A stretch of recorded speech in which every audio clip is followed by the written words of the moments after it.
Good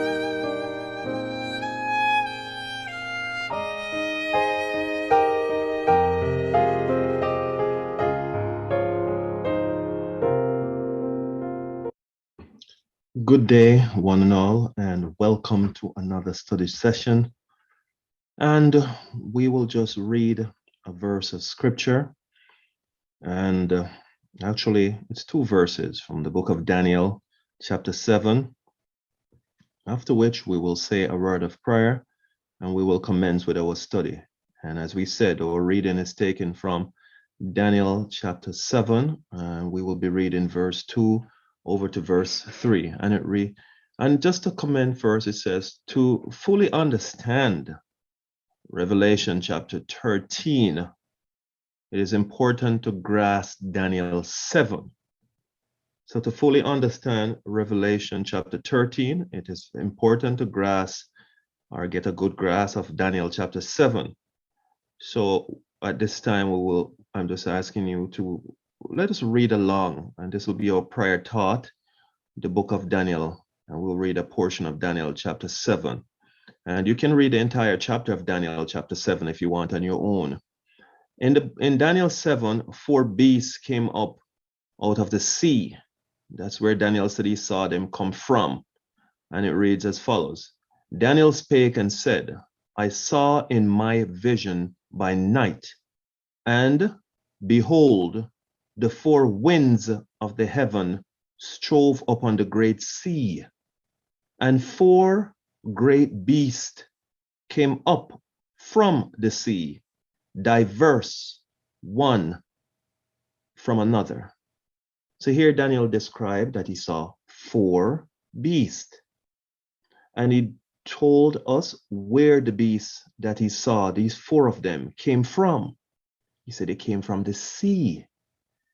And he said he also saw 4 winds of heaven strove upon the great sea. Okay, that's what Daniel said he saw. On that note, we will breathe a word of prayer before we continue.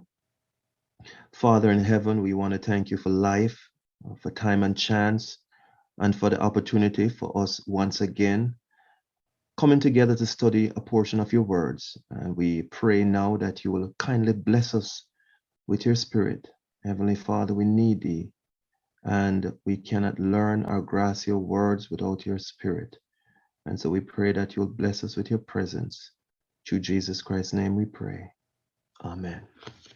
So as we said, to fully grasp Daniel Revelation chapter 13, it is important that we understand Daniel chapter 7.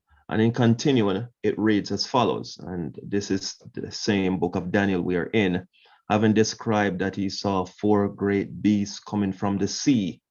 He says the first was like a lion and had eagle's wings. I beheld till the wings thereof were plucked, and it was lifted up from the earth and made stand up on the feet as a man, and a man's heart was given to it. So the first beast, he said, was like a lion, and this lion had eagle's wings. He said he beheld till the wings were plucked, and it was lifted up from the earth and made stand upon the feet as a man, and a man's heart was given to it. And behold, another beast, a second, like to a bear, and it raised up itself on one side, and it had 3 ribs in the mouth of it, between the teeth of it. And they said thus unto it, Arise, devour much flesh. So the second beast was like a bear. That's what he said. Verse 6, after this I beheld, and lo, another, like a leopard, which had upon the back of it 4 wings of a fowl. And the beast had also 4 heads, and dominion was given to it. So this third beast was like a leopard. And he continues in verse 7. After this I saw in the night visions, and behold, a 4th beast, dreadful and terrible and strong exceedingly, and it had great iron teeth, It devoured and brake in pieces and stamped the residue with the feet of it. And it was diverse or different from all the beasts that were before it. And it had 10 horns. I considered the horns, and behold, there came up among them another little horn, before whom there were 3 of the first horns plucked up by the roots. And behold, in this horn were eyes like the eyes of man, and a mouth speaking great things. And so these are the 4 beasts that Daniel saw depicted before you on the screen, or what you're looking at. He said the first was like a lion, and it had eagle's wings. He said it beheld till the wings were plucked, and it was made to stand upon the feet as a man, and a man's heart was given to it. He said he saw the second beast like a bear, and it raised itself upon one side. That's what he described. Then he went on and he saw a leopard with 4 wings. Then after that, he said he saw another beast that was dreadful and terrible, and it had 10 horns. So he said he kept looking and he saw another horn, a little horn came up upon that beast and plucked up 3 horns by the root. So now he saw the 4th beast having 10 horns, and another horn came up among them. And so 3 horns were plucked up by the roots. And that's what he saw. Beast number 1, beast number 2, beast number 3, and beast number 4. Now those 4 beasts, they correspond with the image of Daniel chapter 2. And in Daniel chapter 2, however, you saw not beasts, but metallic value. We see gold, silver, brass, iron, and then the feet had iron and clay. Now, most of you should know that some countries, a lot of countries, have symbols or different things that they use to represent their country. Now, you know that America they have a symbol of the eagle. And you have different countries that carry different things. Some have fruits, some have different creatures. And so Babylon, which was the head of gold in Daniel's vision that Nebuchadnezzar saw and Daniel interpreted, the head of gold was Babylon. And then the silver represents Medo-Persia, then the brass is Greece, and then the iron represents Rome.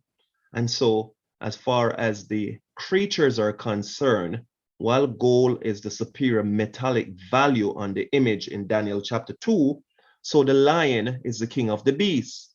And then we see the bear, there's number 2, the leopard, and then we have this nondescript beast, which saw 3 of the horns being plucked up. And so we see number 1 being the metal in Daniel chapter 2, and number 1 being in Daniel chapter 7, the lion.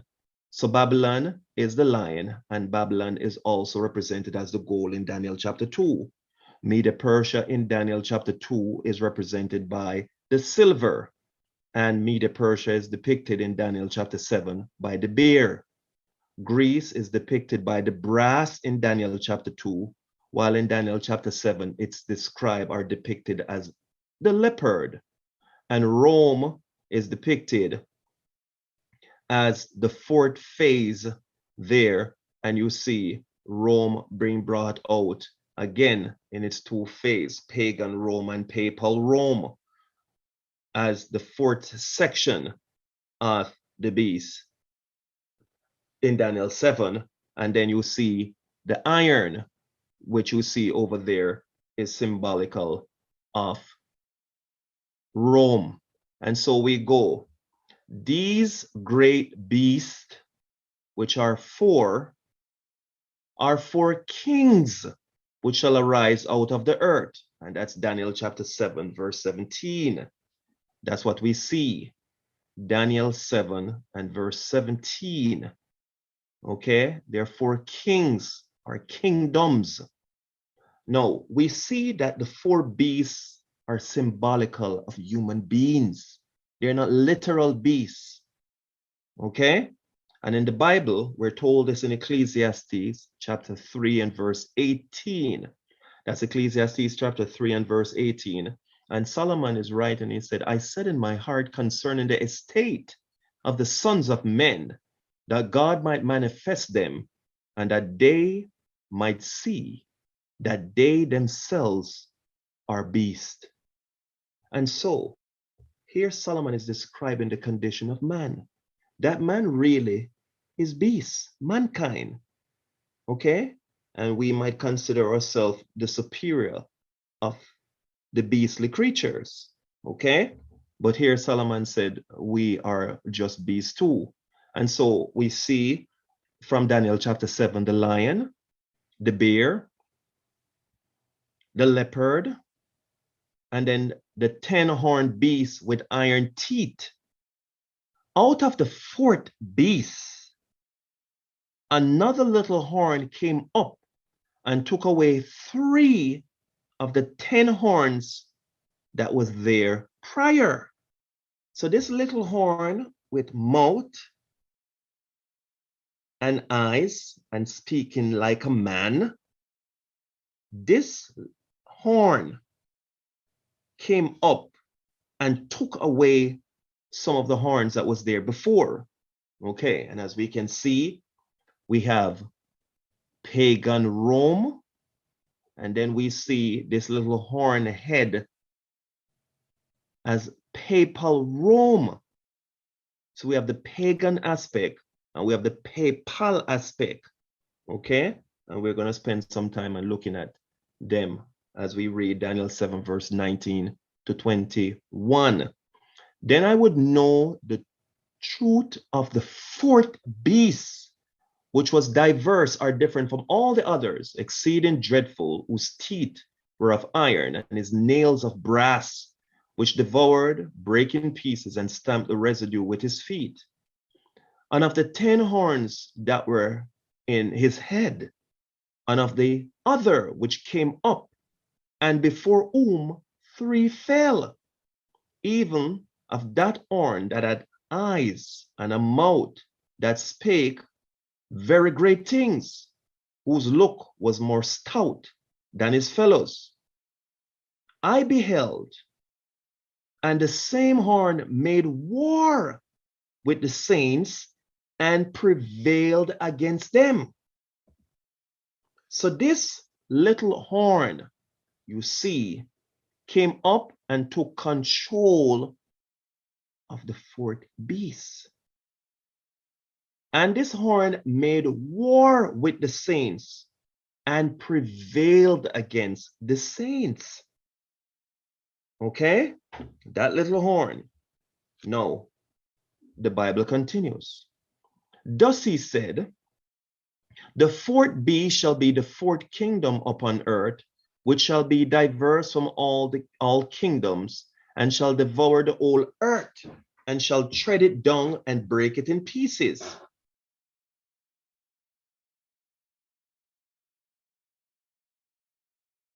That shall arise. And another shall rise after them, and he shall be diverse from the first, and he shall subdue 3 kings. And he shall speak great words against the Most High, and shall wear out the saints of the Most High, and think to change times and laws, and they shall be given into his hand until a time and times and the dividing of time. So this horn head wear out the saints and change times, think to change times and laws. Okay, that's what this little hornet would do. Here is what the book Great Controversy had to say. Says Daniel of the little horn, or the papacy, and we all should know we use the Gregorian calendar. Not only did they change time, they also changed laws.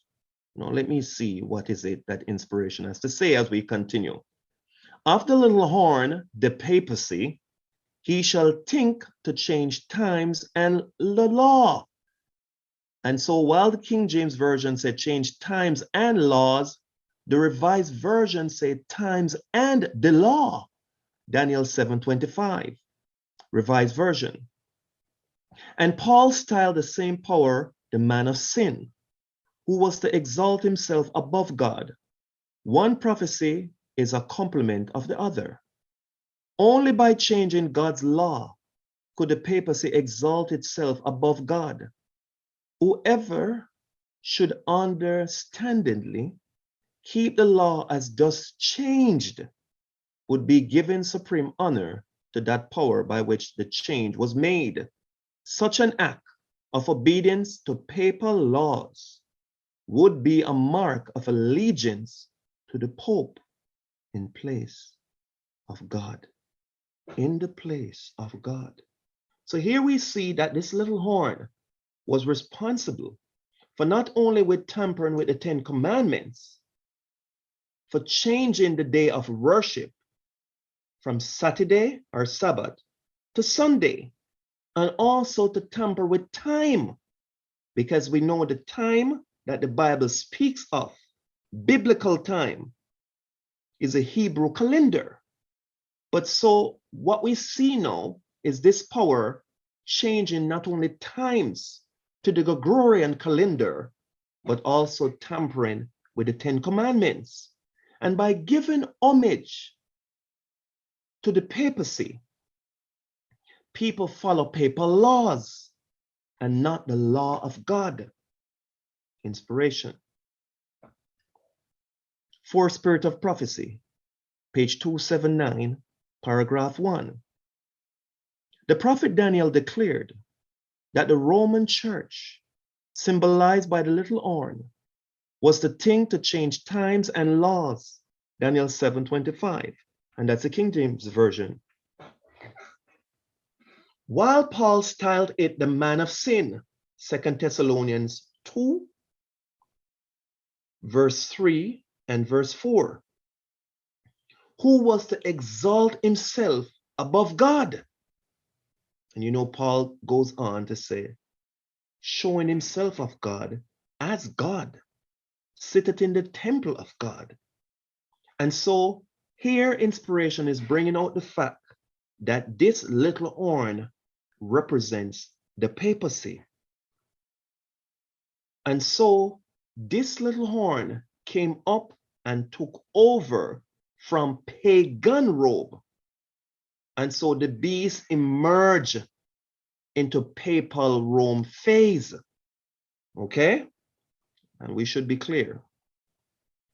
So the little horn on the beast of Daniel 7:8, with a mouth speaking great things, which came up afterward among the 10, in the place of which 3 fell, has been interpreted to be the papal head.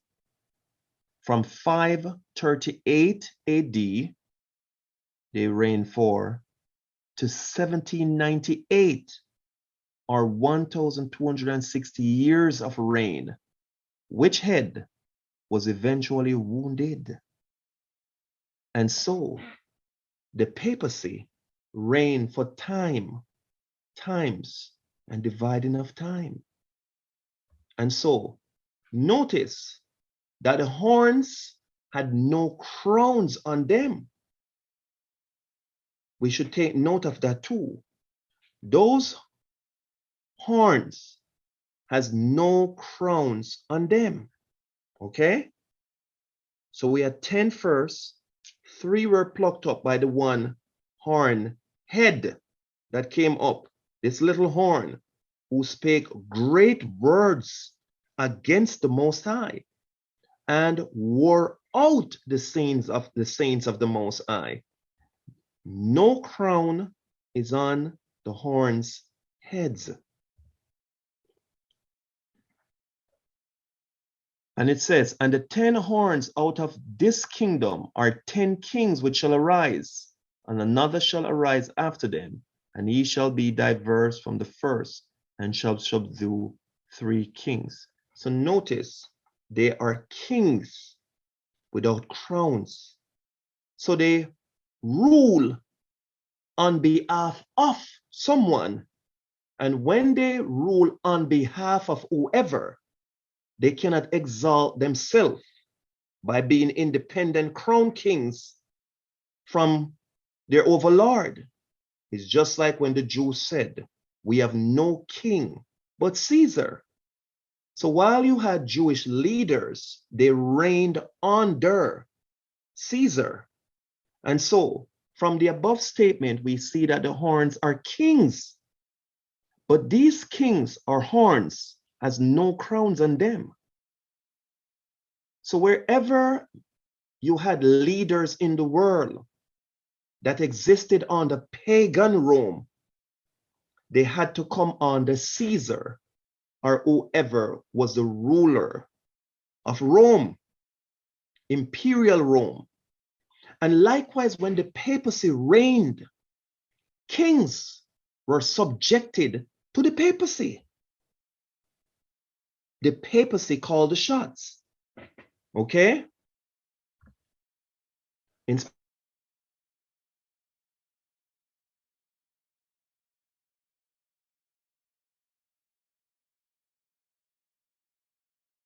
This dreadful and terrible beast, in his first stage, has 10 horns. That is the first phase of it. As in his second stage, the little horn came up, and 3 of the 10 were plucked up by the roots.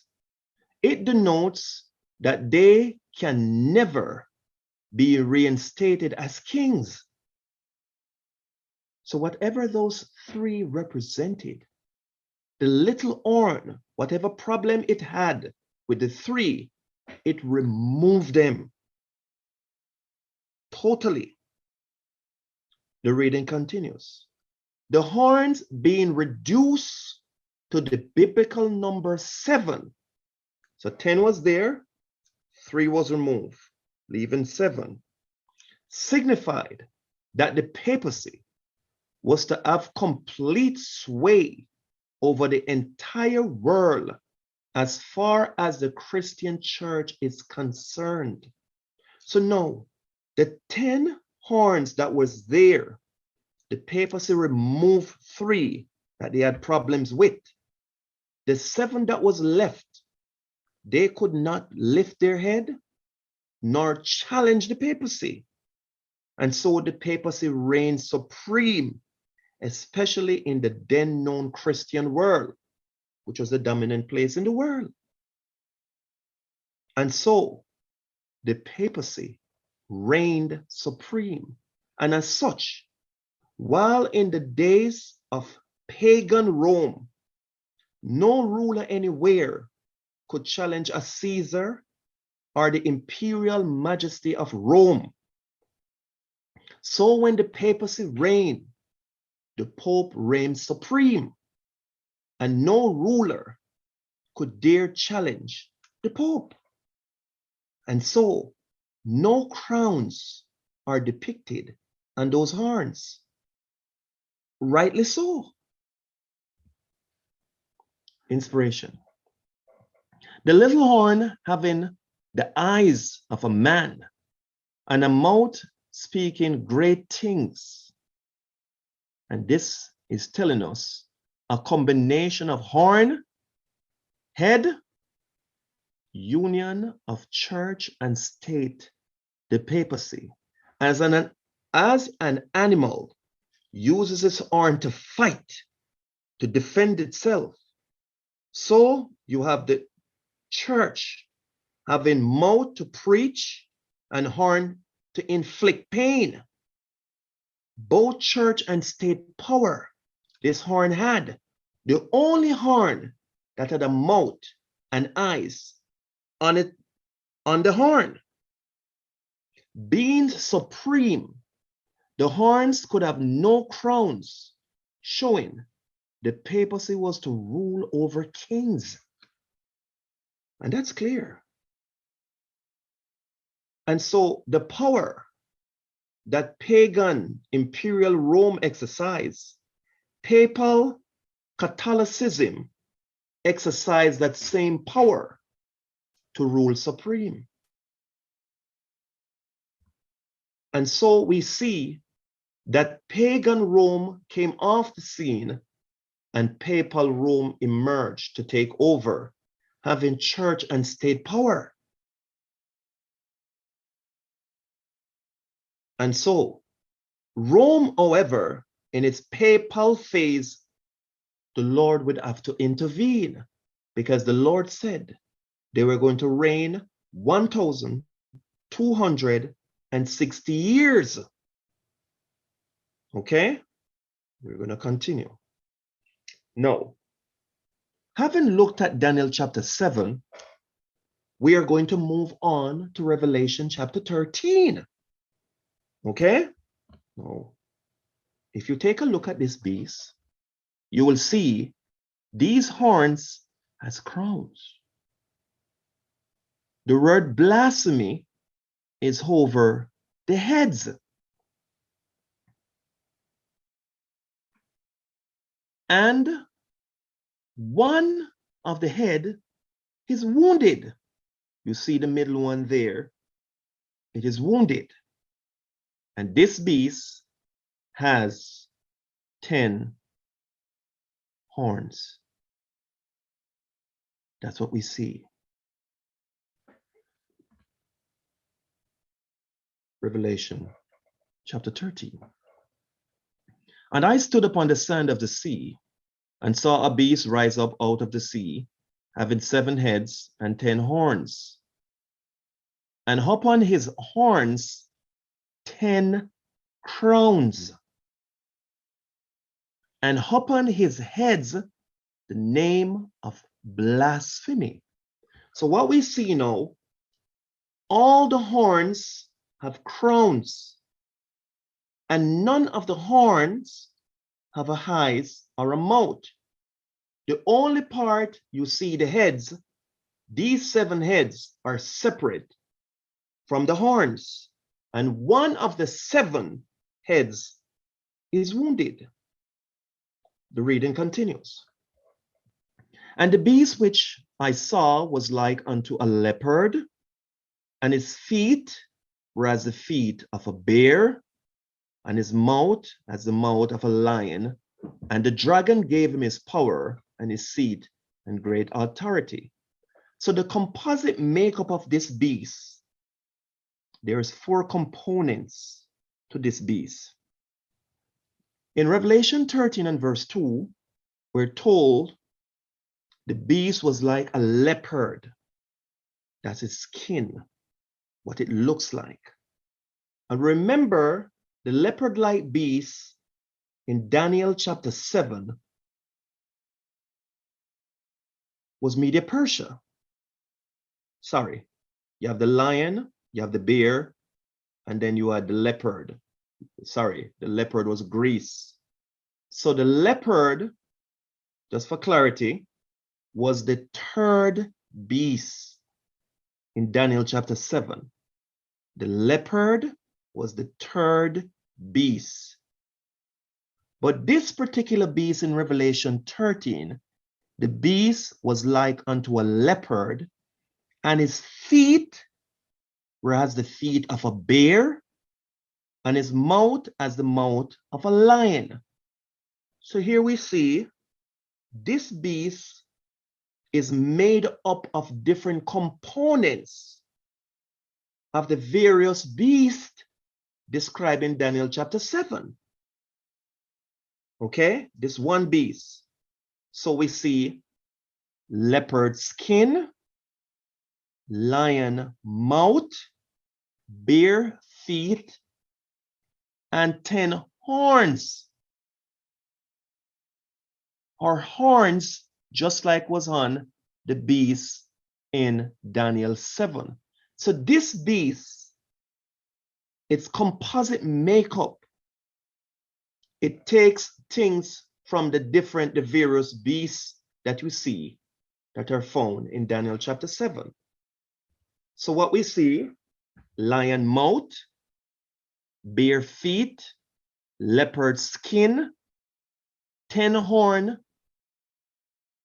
are the beasts with iron teeth having horns. So now this beast of Revelation 13, 1 to 10 is made up of the different parts from the 4 beasts of Daniel 7. I hope we're clear with that. That should be clear. What we have described a while ago with this particular beast in Revelation 13. So now, if you look at Daniel chapter 2, and you look at your chart before you, you see Daniel chapter 2, the gold, Babylon 1, Media Persia 2, silver, Greece 3, gold, Rome 4, iron. And you see the feet that it's pointing to in Daniel chapter 2, where this beast will find itself. And so this is, you see right there, the 5th period, or Revelation 13, 1 to 2, where the feet is the same place in time where this beast in Revelation 13 emerges on the scene. So Daniel chapter 2, that described the feet, Revelation 13, verse 1 to 2, captures the same thing. So it is in the days of the feet that this 5th beast in Revelation chapter 13, 1 to 2, comes on the scene. Now this beast in Revelation 13, 1 to 2, because it's of the composite makeup of the various beasts found in Daniel chapter 7, this 5th beast in Revelation 13, 1 through to 2, cannot come on the scene until all the beasts in Daniel chapter 7 has come and played their role, because this beast in Revelation 13 is a composite makeup of all the kingdoms or the beasts before papal Rome fell. So we have Babylon lion,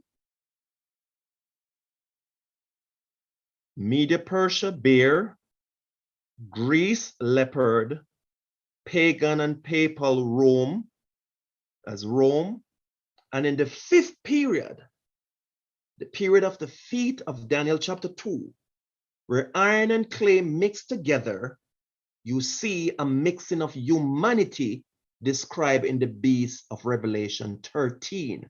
And so this beast is a mix, as the feet in Daniel chapter 2 mix with iron and clay. So Revelation 13 is showing you one component of that mix, while Daniel chapter 2 is showing you another component of the mix. Daniel chapter 2 says iron and clay, while Revelation chapter 13, 1 to 2 is showing you the components of the various beasts in Daniel 7 mixing in Revelation 13, 1 to 2. I hope we're clear. So the iron and clay mixing in Daniel chapter 2, it is depicted in Revelation 13 as the mixing of the various beasts. Same mixing, but one is bringing it out as this animal and what's going to happen to the animal, while Daniel chapter 2 is bringing out the metallic value. And as the metals deteriorate in value, so humanity deteriorates in value. And as humanity deteriorates in value, humanity amalgamates amongst each other, live with each other. There's an intermixing. Okay? And so we should be clear. So the leopard-like beast, or this leopard-like creature in Revelation chapter 13, 1 to 2, is a composite beast of all the beasts before it. His mouth of lion, Babylon, feet of bear, Media Persia, body of leopard, Grecia, and 10 horns of the nondescript beast, Rome, the wounded head, Catholicism, because this horn head that reigned on the beast in Daniel chapter 7, that church and state power that the papacy had, they lost it. They were going to lose it. And so in Revelation 13, it shows that the head was wounded to show that the power that the papacy had, they lost it. The unharmed ones, the unharmed heads, the other 6 unarmed heads on that beast in Revelation 13. Remember, there were 7 heads. 1 was wounded, the others weren't. So the one that was wounded is Catholicism. The unarmed ones are Protestantisms, Protestants. And the crowns, the kingdoms of today, again prove that the leopard-like beast is a symbol of the old world. And so, when the papacy fell, those nations that were not allowed, when the papacy reigned supreme, to exercise independence and their rights, now had the ability to elect their own kings, not elect, but had their own monarchs that raised up and came on the scene. And those monarchs were able to rule supreme. And that is what happened in the days of the papacy, in the days after the papacy. So once the papacy came to an end and was off the scene, these horns had the ability to put on crowns. And so the papacy got this wound. This head was wounded. And so we see blasphemy now being over the heads, not over the horns. Because Protestants, who should be protesting, wanted to follow or emulate the papacy. Because the papacy taught people that they were responsible for changing times and laws. And the world followed suit, even although the papacy got the wound. They still did not let go the papal dogmas, doctrines. Inspiration continues. Furthermore, note that the 10 horns and the nondescript beast of Daniel 7 verse 7 are crownless, but the ones on the leopard-like beast of Revelation 13:1 have crowns. The symbol reveals that the horns on both beasts represent the same kings. Crownless on the first beast, because those 10 kings, horns, had no kingdom as yet before the fall of Rome. The fact that the leopard beast has the crown horns is that he comes on the stage of action after the fall of Rome, at which time these kings received their kingdoms. You see, when pagan Rome and papal Rome ruled, all leaders, wherever they were in subjection to them, and they could take down and put up as they had a will. But after they fell, both pagan and papal Rome, these monarchs could exercise their right to govern their nation as they so feel. As they felt like doing, they could do. But prior to the fall of Rome, they could not. And so we see, we have the beast before the deadly wound and the beast after the deadly wound. So Daniel chapter 7 closes out with the papacy reigning supreme, wearing out the saints of the Most High, think to change chimes and laws, speaking great words, trampling under the feet. But Revelation chapter 13 captures now the separation of church and state, where the state is separate from the church and showing that the papacy got its wound. And as a result of the papacy getting its wound, the Protestant churches came up, and the Protestant churches now were flourishing, and the papacy had the wound. Had not the papacy gotten its wound, Protestants could not come up dominant, and leaders could not have gotten crowns. I hope we're clear. And we're going to continue. Inspiration continues. The little horn on the beast of Daniel 7:8, which came up afterwards among the 10, and in the place of which 3 fell, has been interpreted to be the papal head from 538 to 1798, and which was wounded in the 15th century. So once the Reformation started, you had men like Martin Luther, Wesley, the Huguenots, the Waldenses. All these people were attacked, preaching the truth, preaching the truth, preaching the truth. And we all know it's going to culminate or going to come to fruition fully in 1798, where the Pope was finally going to be brought captive in prison by the French. And so the deadly wound brought about the division and multiplied the heads as pictured in Revelation 13:1. Because in Daniel 7, none of those heads were on any of those beasts. Only one head reigned in one of the horns, church and state power. But in Revelation 13, we see a separation of the church from the state, and one of the heads is wounded. The 6 heads represent Protestantism, and the one which was wounded, Catholicism. The 6 Protestant and the 1 Catholic head make the biblical number 7, meaning complete, all.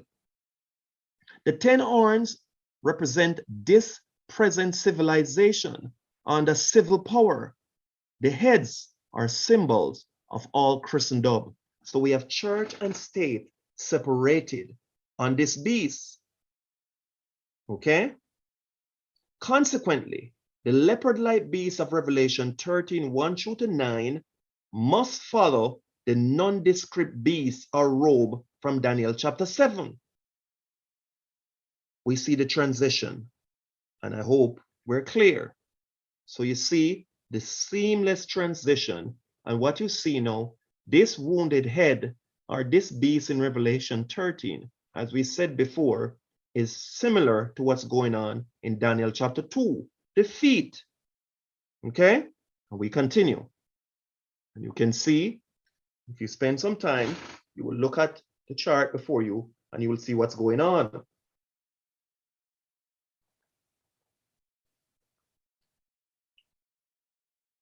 So the same thing in Revelation chapter 13, 1-2, and in the 5th period of Daniel chapter 2, you'll see the same thing. Daniel chapter 2, 5th period is captured in Revelation chapter 13, verse 1-2, and it's the same period as the feet. We continue. Revelation 13, verse 2-3. And the beast which I saw was like unto a leopard, and his feet were of the feet of a bear, and his mouth was of the mouth of a lion, and the dragon gave him his power, and his seed, and great authority. And I saw one of his heads as it was wounded to death, and his deadly wound was healed. And all the world wondered after the beast. The composition of the beast reveals the fact that he is a descendant from the 4 beasts before him: the mouth of a lion, the feet of a bear, the body of a leopard, and the number of horns all point back to his hereditary characteristics as descending from Babylon, Media Persia, Greece, and Rome. This indisputable fact proves that he is the fifth universal beast. And that should be clear. So the leopard-like beast is the fifth universal beast. And so if you take a look at the chart, you will see the world in the beginning, the antediluvian world. The antediluvian world all the way up here before the flood. And so man got so evil that the Lord had to send the flood to destroy the world, and Noah was told to build an ark. After the flood, we see the kingdom of Babylon symbolized by the lion. We should see it right here. And after Babylon fell, Media Persia emerged and came on the scene. That should be clear too. After Media Persia, then we see Greece. And after Alexander the Great died, we see his four generals came on the scene, depicted by this leopard with four heads. Because after Alexander the Great died, he had no children to take over for him. And as such, his four generals pretty much divided his kingdom into four. Okay. So after Greece, we see pagan Rome. And this is the Rome that was in existence when Christ died. And the Jews, we know, said, we have no king but Caesar. And that's what they proclaim. Pagan Rome finally fell. The fall of pagan Rome. And after pagan Rome fell, papal Rome came on the scene. And you see now, this is ecclesiastical Rome. Catholicism took over. And so they took over the Roman Empire. And you see the horn head, church and state power. And as we described before, this beast and this one, the same thing. This is the same beast. It's just showing you the transition of power and show you that this is a horn head, and Rome in its papal phase, ecclesiastical phase, rule the world. Finally, in 1798, as we see here, the fall of ecclesiastical Rome. And ecclesiastical Rome started to get attacked by the Protestants that was going against its dogma. Men like Martin Luther, the Protestant reformer, who nailed his theses to the church door. And these men were protesting against Roman tyranny. That's ecclesiastical Rome or papal Rome or Catholicism. And so with the fall of papal Rome, we see this beast, which is the composite makeup of all these other beasts before it. And this is an amalgamation of all these different beasts before it. And you can see now, this is the wound that it got. And so this head was now wounded and it lost its horn power. And so having lost its horn power, these horns were now free to put their crowns on. And so what we see now is blasphemy over the heads, not over the horns. So it shows you that although there's a separation of church and state, the church also is not in any good spiritual condition. Okay? And you can see here Daniel chapter 2, where you have the head of gold, then you have the silver, the brass, the iron, and then you have the feet, part of iron and part of clay. And this is where we are currently, okay?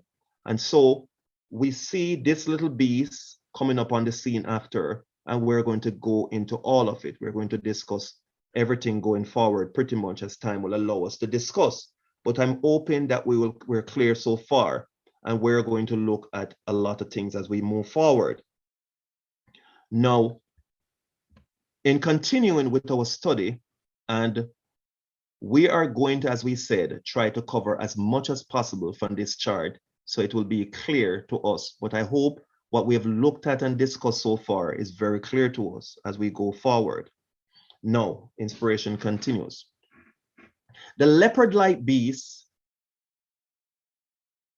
arises out of the sea in the same manner as the four beasts before it, and as the four beasts in Daniel 7:3. Therefore, the beast of Revelation 13:1-9 is created from the result of war and commotion among the nations in the same manner as Babylon, Media Persia, Greece, and Rome. The leopard-like beast assumes the period after the fall of imperial Rome, corresponding to the feet and toes, iron and clay of the great image in Daniel. And that should be clear. Daniel chapter 2 and the beast in Revelation 13:1-9 is speaking of the same time period. So the beast in Revelation 13:1-9 exists in the time of the feet of Daniel chapter 2. And this beast in Revelation 13:1-9 comes on the scene after the beast in Daniel chapter 7. Those four beasts. Hope we're clear. We're continuing. And so we see again, Daniel 7, we have 1, 2, 3, 4. And then on Daniel chapter 2, we have 1, 2, 3, 4. The fifth period in Daniel chapter 2 is the feet, depicted by Revelation 13:1-2. And the fifth period, or this beast in Revelation 13:1-2, is made up of all the beasts in Daniel chapter 4. Okay, good. We're continuing. In the 6th century, the papacy had become firmly established. Its seat of power was fixed in the imperial city, and the Bishop of Rome was declared to be the head over the entire church. Paganism had given place to the papacy. The dragon had given to the beast his power, his seat, and great authority. Revelation 13:2. And now began the 1,260 years of papal oppression foretold in the prophecies of Daniel and Revelation. Daniel 7 verse 25, Revelation 13 verse 5-7. Christians were forced to choose either to yield their integrity and accept the papal sermons and worship, or to wear away their lives in dungeons, or suffer death by the rack, the fagot, or the headsman's axe. Now were fulfilled the words of Jesus. You shall be betrayed both by parents and brethren and king's folks and friends, and some of you shall they cause to be put to death, and ye shall be hated of all men for my name's sake. Luke 21 verse 16 and 17, and that's taken from Great Controversy, page 54, paragraph 2. So the papacy was a dominant player in the world, okay? And Revelation 13 captures some of the activity of the papacy and how it's going to get this deadly wound, okay? Inspiration is going to continue, and we follow as inspiration leads. And as we can see, so now the papacy is depicted here in Daniel chapter 7 as ruling supreme. But by the time we come over to Revelation 13, the papacy exercising its power, but the Lord is going to show how the papacy is going to lose its power.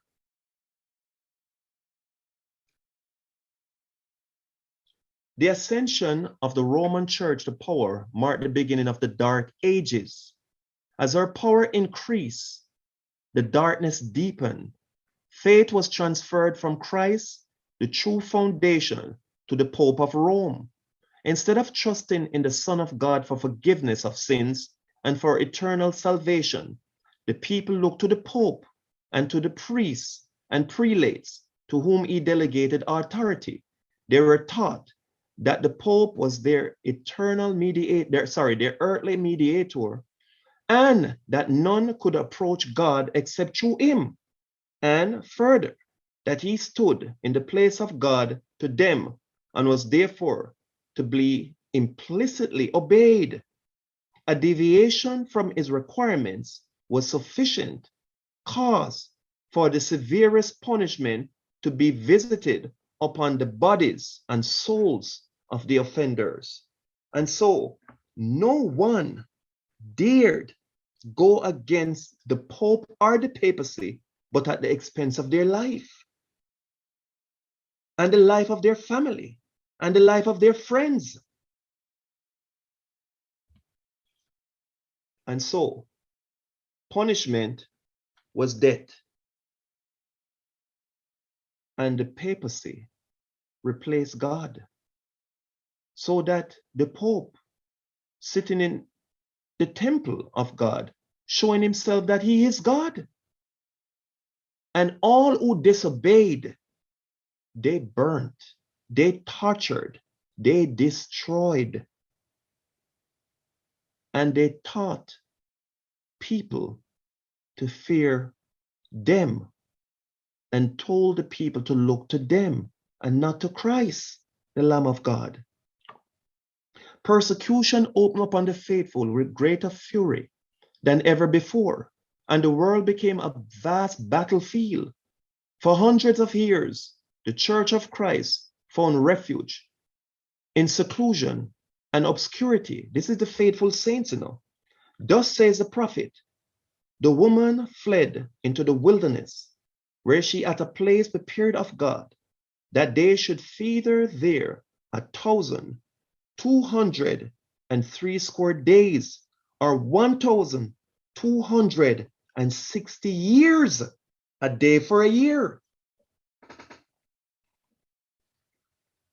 The papacy reigned. And so the Lord would cause the church and state power to be separated. And so that beast, that head, and it's the head that's wounded, not the entire beast, not the horns or the other 6 heads. It is that one head that had the wound. Inspiration continues in the book Great Controversy. In chapter 13, verse 1 to 10, is described another beast, like a leopard, to which a dragon gave his power and his seat and great authority. This symbol, as most Protestants have believed, represents the papacy. So the beast is not the papacy, the beast represents the papacy. So if I send you to the bank to represent me, it means whatever I want you to do, you do, because you are my representative. So the beast represents the papacy, which succeeded to the power and seat and authority once held by the ancient Roman Empire. So that's what the Catholic Church did. It took over from pagan Rome, or the Roman Empire.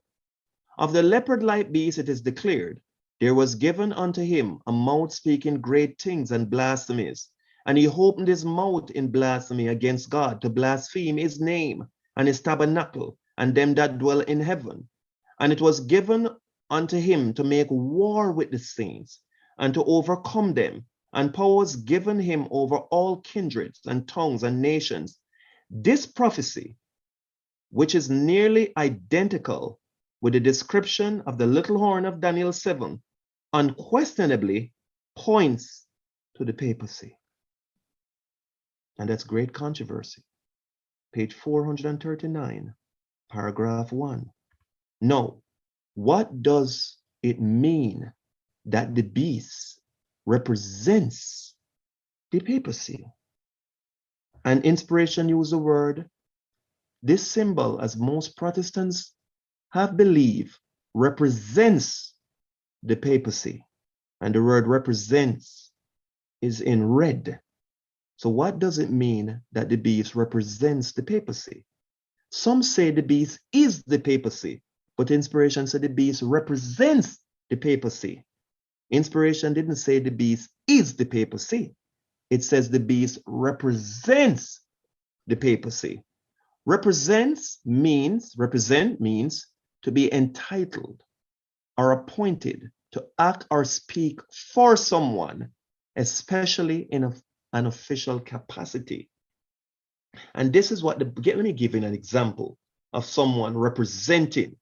Daniel 2 verse 37 says, "Thou, O king, art a king of kings, for the God of heaven hath given thee a kingdom, power, and strength, and glory. And wheresoever the children of men dwell, the beasts of the field, and the fowls of the heaven, hath he given into thine hand, and hath made thee ruler over them all. Thou art this head of gold." So the head of gold on the image in Daniel chapter 2, Daniel said to Nebuchadnezzar, "Thou art the head of gold." But most people know that head of gold represents Babylon, not necessarily Nebuchadnezzar himself. So the head of gold was indeed Babylon. However, Nebuchadnezzar was the true representative of Babylon. So when they say Babylon spake, it is Nebuchadnezzar that spoke, because Babylon carried out the wish of the person who was the king. And so Nebuchadnezzar was a true representative of Babylon. And we should understand what the word represents mean.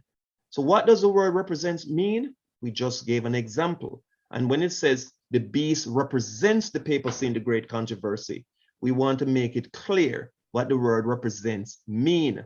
So to repeat, represent means to be entitled or appointed to act or speak for someone, especially in an official capacity. And so that's what the word represent mean.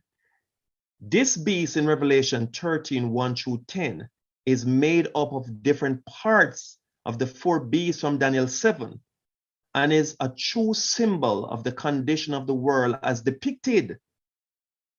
That is the world as the world itself depicted.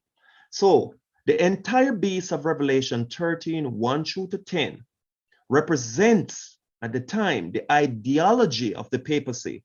The papacy was the ruling power over the world then, prior to the deadly wound, and its dogmas, Catholic teaching, was on full display at that time. The papacy was the controlling force. The papacy was the head of the beast, and as such, the beast represented the papacy in the actions of the inhabitants of the world. So the papacy dictated what the thought in the world was. So let me give you an example. When the papacy advocated the idea that the world was flat,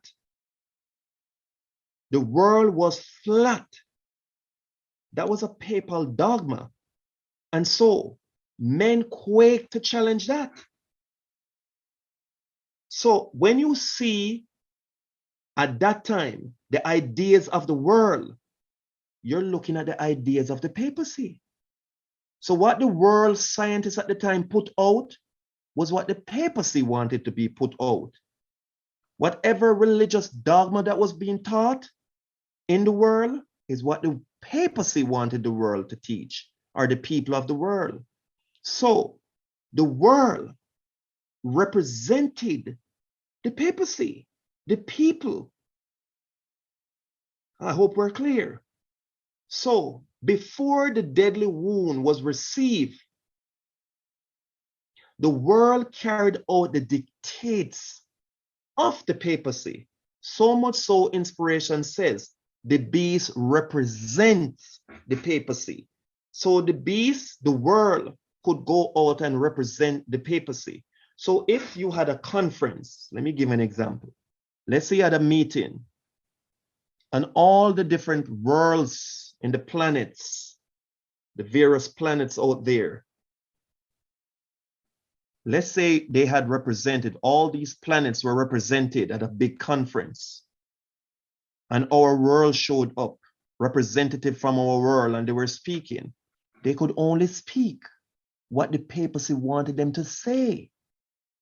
So when the representative spoke, let's say there was a meeting and it ended, it was the papacy that would have spoken. And so while you are the world, the papacy took control of the world. So now, inspiration. In like manner, the leopard-like beast of Revelation 13 does not in its entirety represents the papacy. The papacy is really one head. The head that was wounded. Its 10 horns, the same as in Daniel's fourth beast, represents the kingdoms of the world, our kings. So as Daniel's beast depicts the world of that day, John's beast depicts the world of today. Its horns are crowned because it depicts the world after one of its head was wounded, after the kingdoms took their thrones and reigned independent of the church. So now you see the separation of the church and state coming into fray, because once the Catholic or the Catholicism got its wound, Protestantism flourished and church and state separated. But what it also shows, it shows you that we went into a period of imperialism, because most nations got independence from countries who were ruled by monarchs. And as the monarchy phase of the world fades away, you will have a different form of world system coming into being. I hope we're clear. And I saw one of his heads, as it were, wounded to death, and his deadly wound was healed. The wound in that head, inspiration said, John saw till the wound was healed. And all the world wondered after the beast, the system, all amalgamating and coming together. And inspiration is going to tell us more. Inspiration says, the red highlight is inspiration. So inspiration quotes verse 3 and inspiration comments. The infliction of the deadly wound, this is the deadly wound, points to the downfall of the papacy in 1798. This is not the infliction upon the beast, but the infliction of the head. And that head was the papacy. The other 6 heads are now unharmed. I hope we're clear. And we're going to continue. He opened his mouth in blasphemy for 40 and 2 months, or 1,260 years. It is undeniable that he represents the papal period from 538 to 1798 AD, the time in which the papal head received its deadly wound. But as his wound was to heal sometime after 1798, the wound was to heal sometime after 1798. It is evident that he also represents this world's history after the imprisonment of Pope Pius VI, up to the time his deadly wound was healed. These periods gave birth to Catholicism and Protestantism. You see the divide now? Once the papacy went down, Protestantism flourished, and in 1798, the Pope Pius was imprisoned, and church and state was totally divorced. I hope we're clear. So the world emerged in a period from papal dogmas, and having gotten its deadly wound, the world now was not representing the papacy. Every man was doing what was right in his own eyes, and all kings and rulers ruled their own nations. Okay? We're going forward. Inspiration continue. As the head that was wounded represents a religious system, then all 7 represent religious organization. For all heads are alike, save the wound. Thus, it is an unmistakable fact that the symbols are intended to reveal both the civil and religious side of the present world. The crowns represent civil authority, as previously explained. Had they been on the heads, like on the dragon of Revelation 12:3, it would denote that the churches are using the civil arm of the state to propagate their dogma, as in the days of imperial and papal Rome, represented by the dragon. But since the crowns are on the horns and the state is independent from the church, it proves that the symbol by the crowns to be correct. As the facts brought forth regarding the nature of the symbols cannot be questioned, it is evident that we have a positive foundation for their application. So we see now church and state being separated. And God is good. So now people are going to enter in a period where they are free to practice their religious persuasion, and people can choose to worship as they so feel like. And the church is separate from the state, and the state don't mingle with the church or push their dogmas on the church, and the church don't push their dogmas on the state. It's a separation between horns and heads, and there's no horn head power here. We move on, and as we can see, inspiration continues. John says, the beast having 7 heads and 10 horns, and upon his horns 10 crowns, and upon his heads the name of blasphemy. The fact that there is the name of blasphemy on the heads is an additional proof that they can only represent religious organizations. For blasphemy is the equivalent to hypocrisy, and hypocrisy means an attempt to mix sacred with the common. The Lord says, I know the blasphemy of them which say they are Jews or Christians, and are not, but are the synagogue of Satan. Revelation 2, verse 9. Your iniquities and the iniquities of your fathers together, saith the Lord, which have burned incense upon the mountains, have blasphemed me upon the hills. Therefore will I measure their former work into their bosom. Isaiah 65, verse 7. Disobedience to the word of God is blasphemy. And so, all 7, Protestant and Catholic, none is obedient to God. Wheat and tear is in all of them. And so the Lord says blasphemy is equivalent to disobedient to the word of God.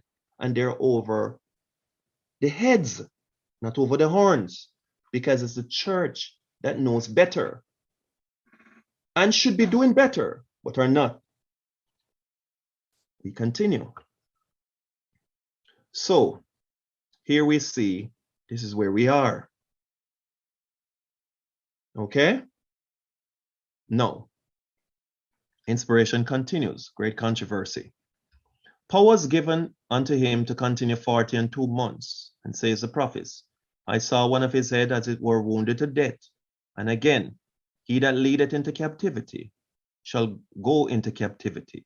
He that killeth with the sword must be killed with the sword. The 40 and 2 months are the same as the times, and dividing of time. 3 years and a half, or 1,260 days of Daniel 7. The time during which the papal power was to oppress God's people. This period, as stated in preceding chapters, began with the supremacy of the papacy at AD 538 and terminated in 1798. At that time, the Pope was made captive by the French army. The papal power received its deadly wound, and the prediction was fulfilled. He that leadeth into captivity shall go into captivity. And so, here inspiration is capturing that John and Daniel saw the future perfectly and gave the exact time that the papacy would have reigned for. And so, we see pagan Rome prior to the horned head. We see papal Rome with horned head. That's the papacy. And then we see the Protestant Reformation come into being and finally cause the wounded head. And so what happened in 1798, the French could have never touched the Pope had not the Reformation been going on. So the Reformation prepared the way for the French to come and arrest the Pope. And so finally, they brought the papacy to an end in 1798. So we should be clear. We see the transition. I go back. Pagan Rome prior to horned head.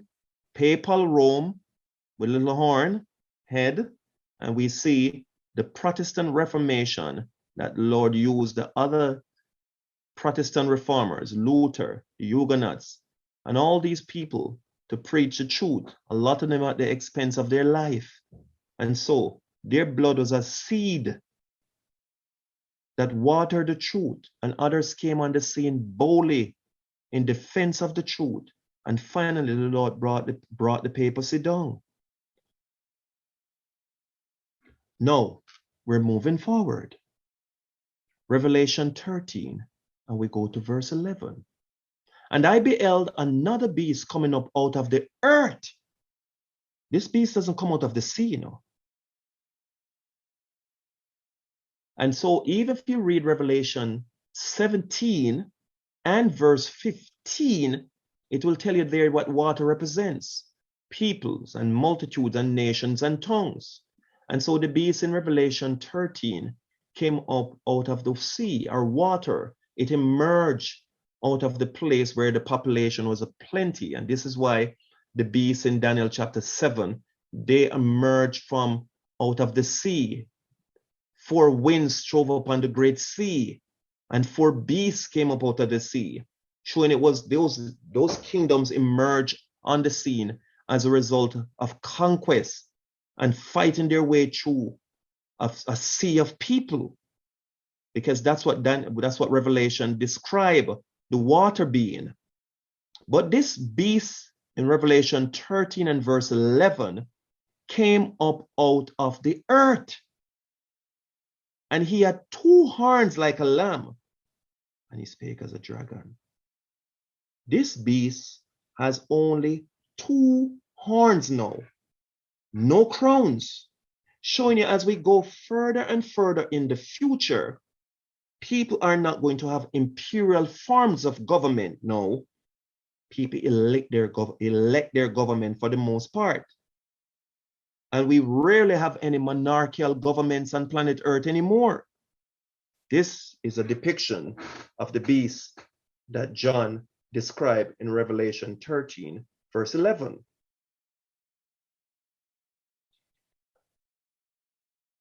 And this beast has no crowns, and it was like a lamb. But eventually, it spake as a dragon. So there's 2 contradictory points here. First point is this. This beast is like a lamb. And it has horns without crowns. But those are 2 good qualities. But the second thing is that it spake as a dragon. It spake as a dragon. So its lamb-like look and gentle horn-like qualities will be effaced by its dragon speech. Inspiration. At this point, another symbol is introduced. Both the appearance of this two-horned beast and the manner of its rise indicate that the nation which it represents is unlike those presented under the preceding symbols. The great kingdoms that have ruled the world were presented to the prophet Daniel as beasts of prey, rising when the four winds of the heavens strove upon the great sea. And that's Daniel 7:2, Revelation 17. Daniel 7:2. In Revelation 17, an angel explained that the waters represent peoples and multitudes and nations and tongues. Revelation 17:15. The winds are a symbol of strife. The four winds of heaven striving upon the great sea represent the terrible scenes of conquest and revolution by which kingdoms have attained to power. But the beast with lamb-like horns was seen coming up out of the earth. Instead of overthrowing other powers to establish itself, the nation thus represented must arise in territory previously unoccupied and grow up gradually and peacefully. It could not then arise among the crowded and struggling nationalities of the old world, that turbulent sea of peoples and multitudes and nations and tongues. It must be sought in the Western continent. And inspiration continues. And he had two horns like a lamb. The lamb-like horns indicate youth, innocence, and gentleness, fitly representing the character of the United States when presented to the prophet as coming up in 1798. So the same time when the papacy was going down, getting that wound, and Protestantism was flourishing now, the Lord had another nation far away from this turbulent sea of people and multitude and nations of tongue in the Western continent, slowly arising up like a lamb, gentle, attractive. Among the Christian exiles who first fled to America and sought an asylum from royal oppression and priestly intolerance were many who determined to establish a government upon the broad foundation of civil and religious liberty. Their views found place in the Declaration of Independence, which sets forth the great truths that all men are created equal and endowed with inalienable right to life, liberty, and the pursuit of happiness.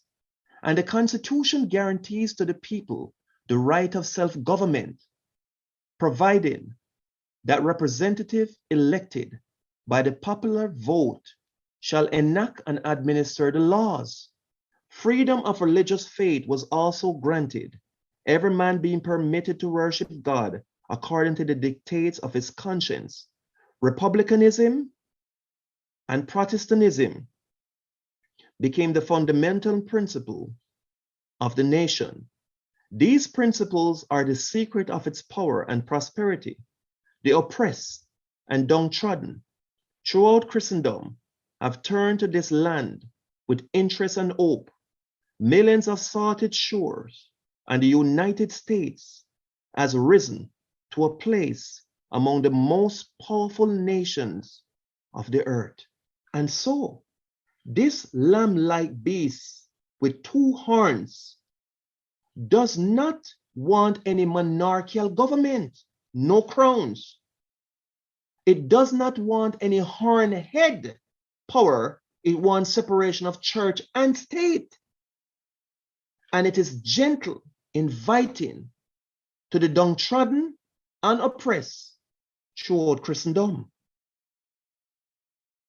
And so, the same time the papacy is going down, the Lord is raising up this Protestant nation to be a light to the world. Lamb-like, gentle and appealing. Inspiration continue. The lamb-like horns and dragon voice of the symbol point to a striking contradiction between the professions and the practice of the nation thus represented. The speaking of the nation is the action of its legislative and judicial authorities. So it is going to speak like a dragon. And how it's going to speak like a dragon, it's through its legislative and judicial authorities. So something is going to happen where the United States laws are going to be changed to the point that anyone that does not agree with the laws of the land, whatever they're going to be, and we're going to get into that, they are going to feel the wrath of the dragon manifesting itself through that same lamb-like beast. Inspiration continue. But by such action, it will give the lie to those liberal and peaceful principles which it has put forth as the foundation of its policy. The prediction that it will speak as a dragon and exercise all the power of the first beast plainly foretells a development of the spirit of intolerance and persecution that was manifested by the nations represented by the dragon and the leopard-like beasts. So you see now, inspiration is saying the leopard-like beasts are really nations. So when she says the leopard-like beast represents the papacy, all it is saying, those nations were under the control of the papacy. And so this two-horned beast, it is going to speak and act and behave just like the papacy used to behave during the Dark Ages. It will act just like the beast before it, that leopard-like beast before that head was wounded. So this two-horned beast in Revelation 13 from verse 11 is going to do the same thing that the papacy did during the Dark Ages. And inspiration continues. And the statement that the beast with two horns causeth the earth and them which dwell therein to worship the first beast indicates that the authority of this nation is to be exercised in enforcing some observance which shall be an act of homage to the papacy. So something that the papacy had established that they did, this two-horned beast is going to say the world should follow and do what the papacy had established. And if you don't do it, we're going to speak like a dragon on you. We're going to become a dragon on you, and we're going to destroy as a dragon would. And so, in telling the people to do these things, this is the earth knowing, it is going to influence the planet Earth, the inhabitants, to do this. In doing this, it is really giving homage to the papacy. Inspiration is going to tell us. Here we see that the two-horned beast will eventually represent the dragon. You see again? The two-horned beast will eventually be a representative of the dragon. So if you want to see a system that represents Satan, that will be it. Just as the nations in the past used to represent the papacy. This second beast arises, inspiration says, not from the sea, but from the earth. And he makes an image, a likeness of the first beast. That is, he revives the governmental principles of the first beast, the principles in force before the beast receive his deadly wound. He looks back in the past and he says, we have to now rule the world. And they start with their nation first.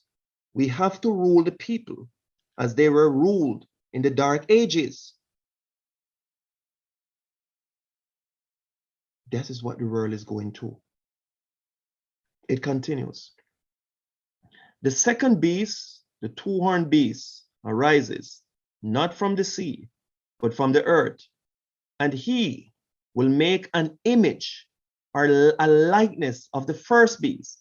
That is, he will revive the governmental principles of the first beast, the principles which was in force before the first beast received his deadly wound.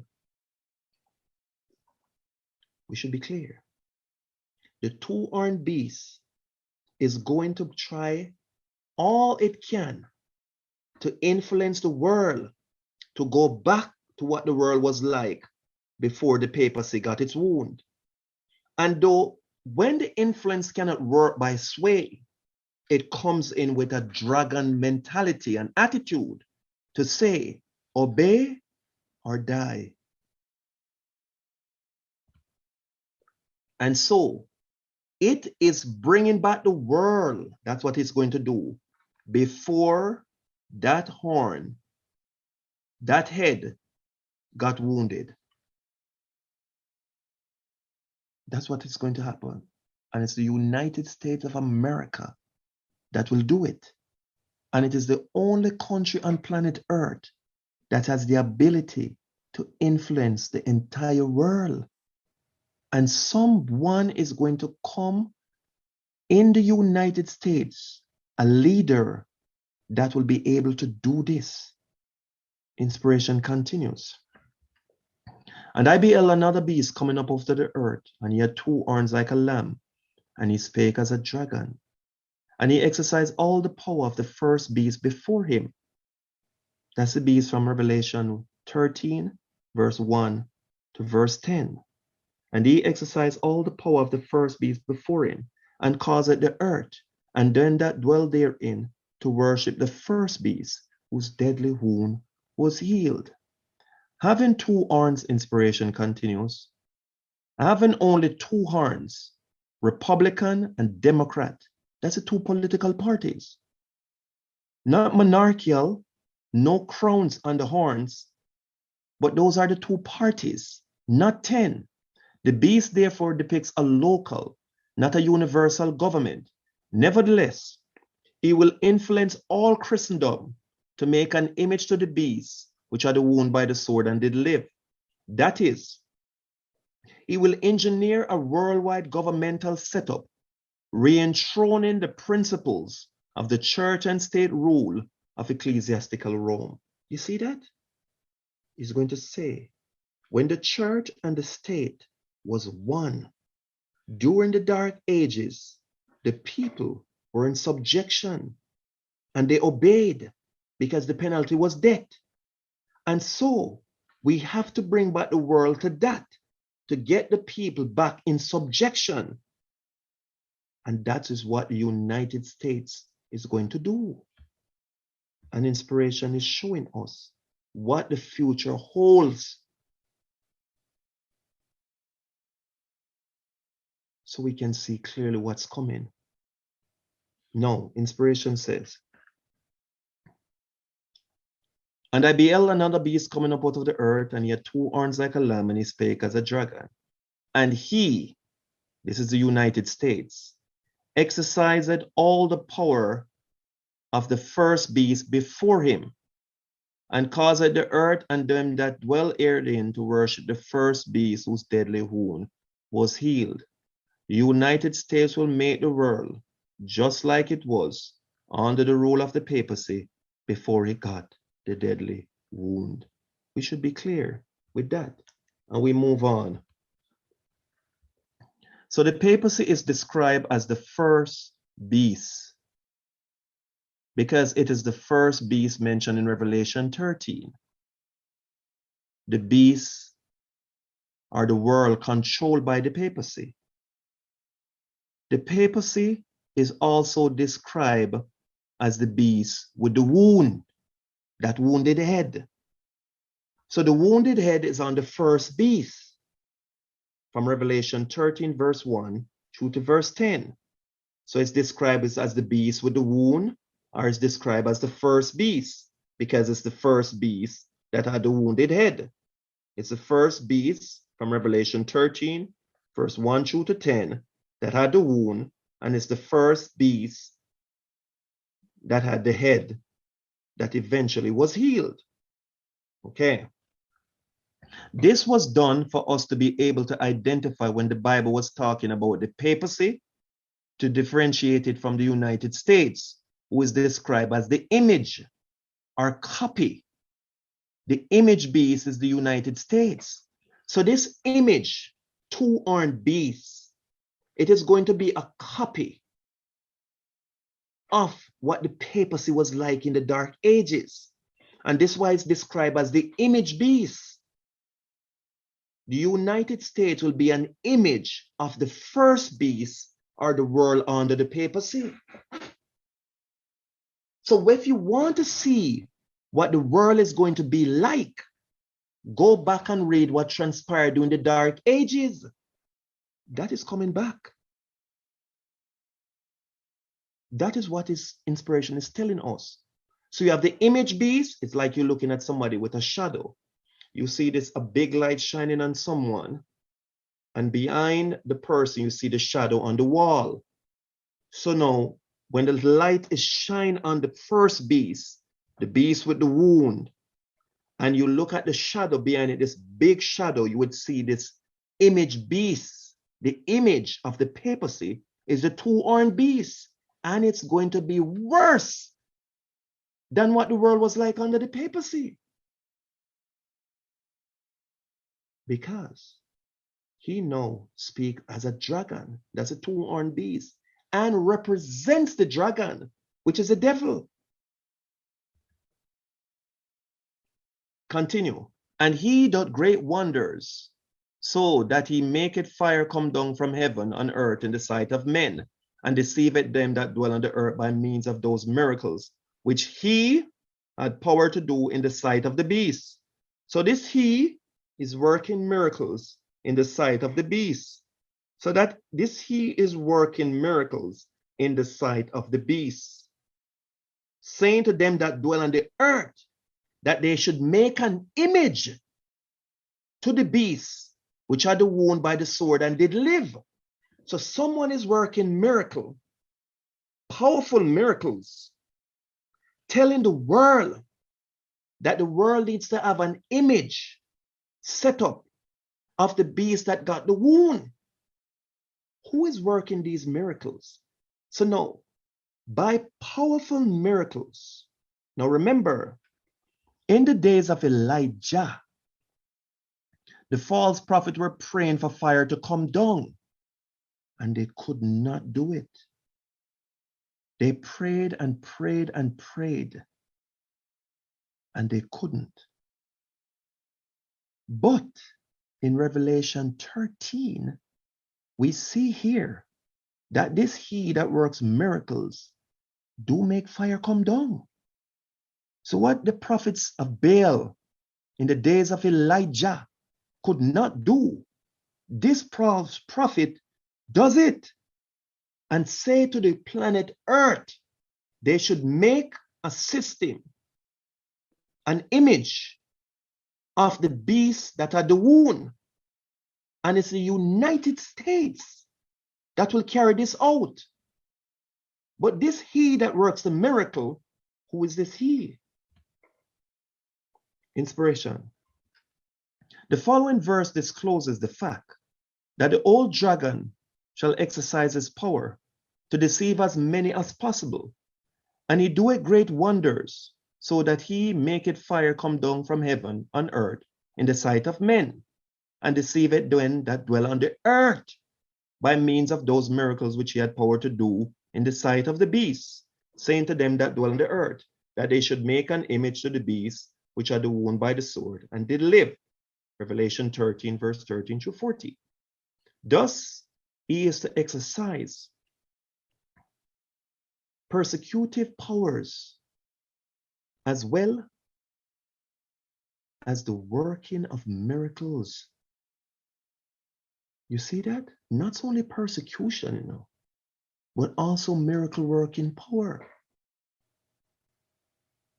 So now, how is this possible?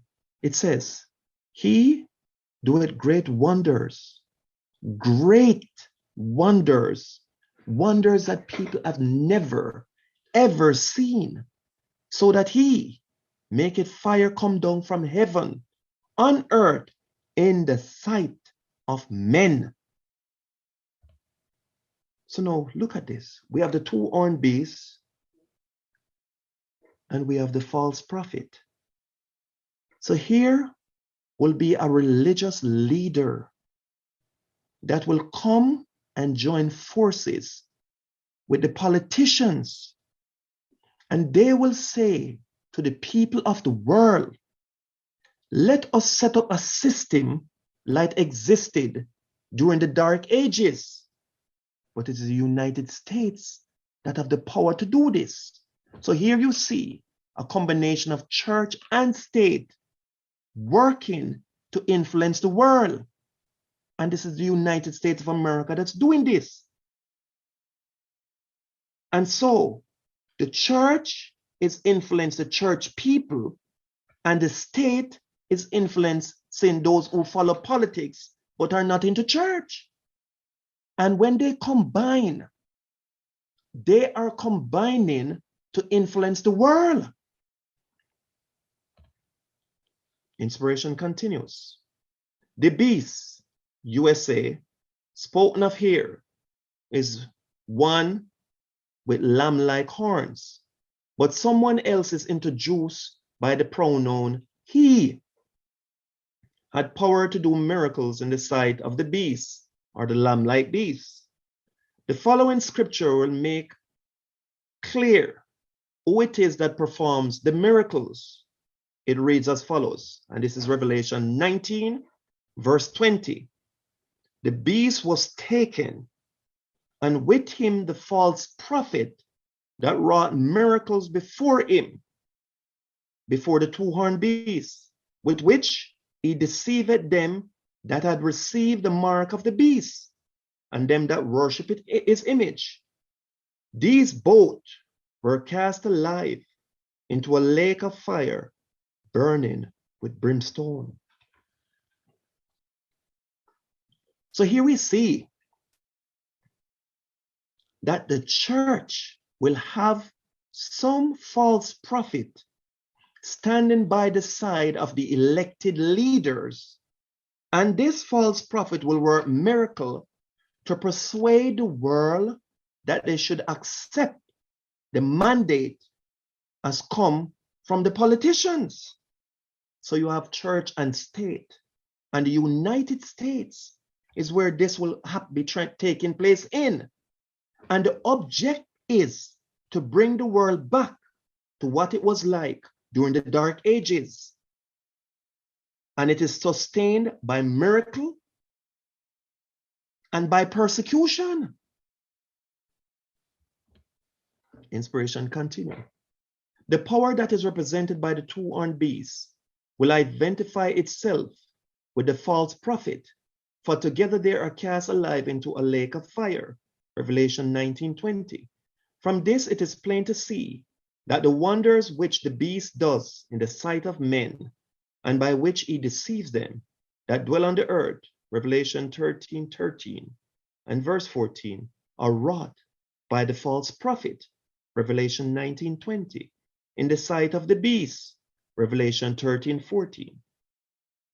Clearly, then, the beast's civil authority, that's the state part, combined with the prophet's supernatural power, points to a union of beast and prophet, an affiliation of state and of church representatives.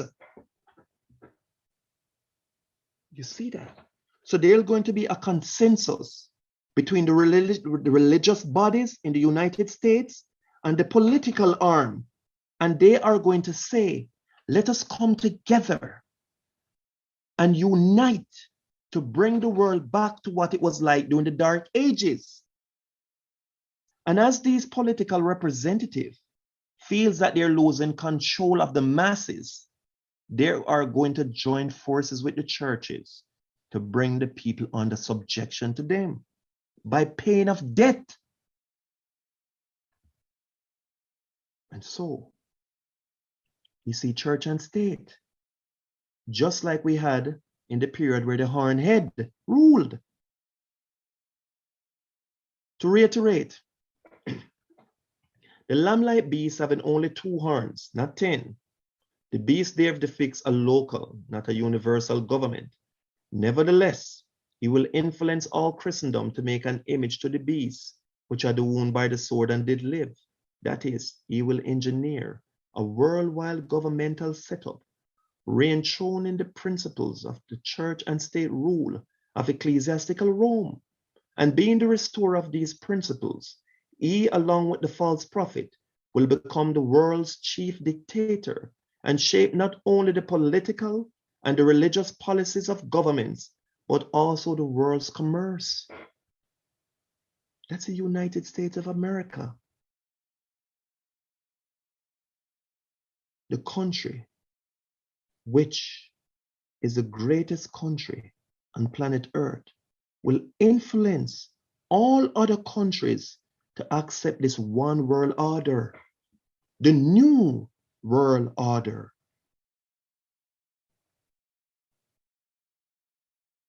There it is. This plainly foretells a development of the spirit of intolerance and persecution that was manifested by the nations represented by the dragon and the leopard-like phase of the world. And the statement that the beast with 2 horns caused the earth and them that dwell therein to worship the first beast indicates that the authority of this nation, USA, is to be exercised in enforcing some religious observance, which shall be an act of homage to the papacy. Thus, Protestantism will follow in the steps of the papacy. This should be clear, very clear to us what's coming. Church and state and Protestantism will follow in the steps of the papacy. Inspiration tells us that they will re-engineer, bring back.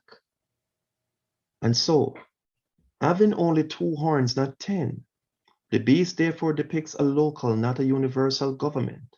Nevertheless, he will influence all Christendom to make an image to the beast, which had a wound by the sword and did live. That is, he will engineer a worldwide governmental setup, re-enthroning the principles of the state and church rule of ecclesiastical Rome. Being the restorer of these principles, he, along with the prophet, will become the world's chief dictator and will shape not only the political and the religious policies of the governments, but also of the world's commerce. And let me continue now. He shall decree that no man might buy or sell, save he that had the mark, or the name of the beast, or the number of his name.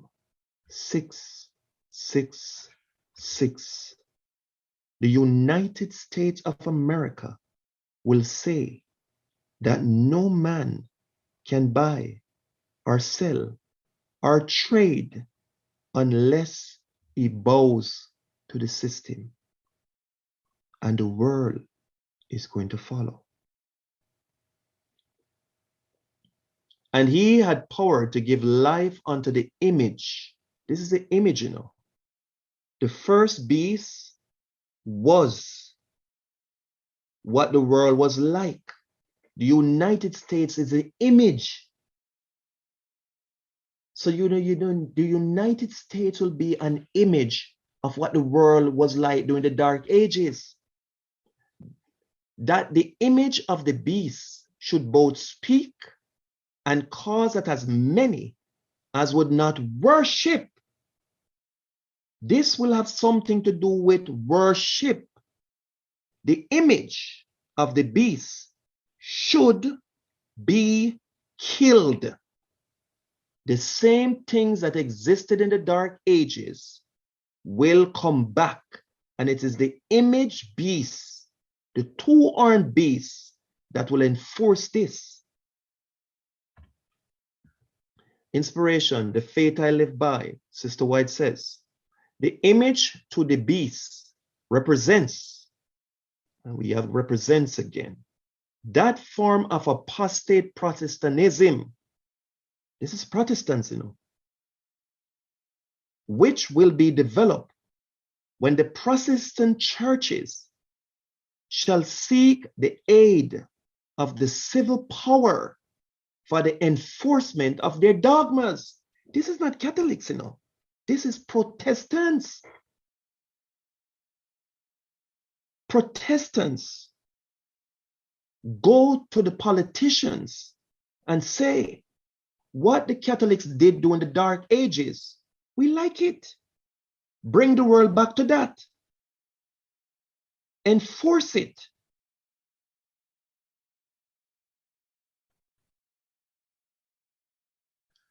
Inspiration continues.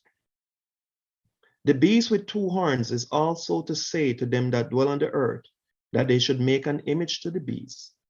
And furthermore, it is to command all, both small and great, rich and poor, free and bond, to receive the mark of the beast.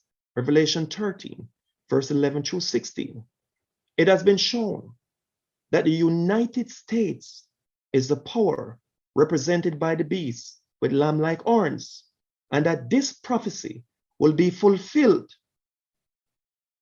This mark of the beast prophecy will be fulfilled when the United States shall enforce Sunday observance, which Rome claims as a special acknowledgement of her supremacy.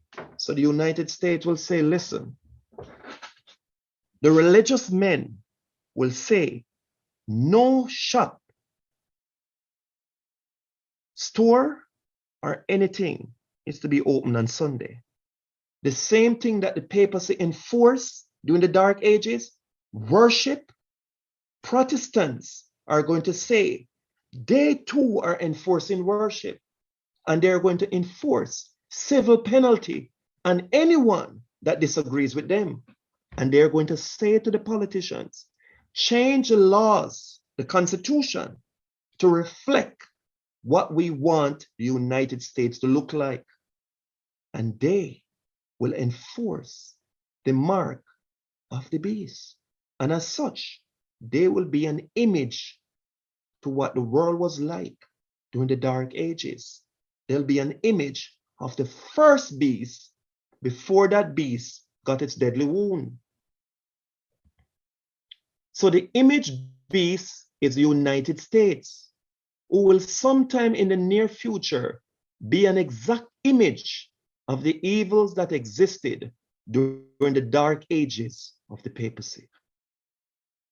So the world is looking upon a serious time, because it is going to end up on a period which is going to be worse than what existed during the Dark Ages. And inspiration is going to continue. And this is what Sister White had to say. She said, I saw that the number 666 of the image beast was made up. Now listen, some have thought that 666 belong on the papacy, but that's what that inspiration is saying. No, 666 belongs on the image beast, not on the first beast, nor on the head that was wounded. It belongs on the image beast, the two-horned beast. It is the beast that will enforce people to do its will. That should be clear. 666 does not belong on the papacy, not on Catholicism. No. It belongs on the United States of America. It will belong on a president who will enforce these things, and who the false prophet will be working with to encourage Congress to change the Constitution of the United States to turn it into a dragon country.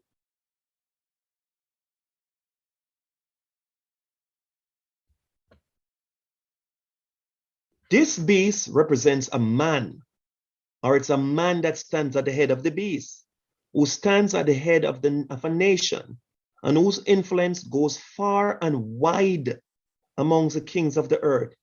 He is further identified by a number, the mystical number 600, 6.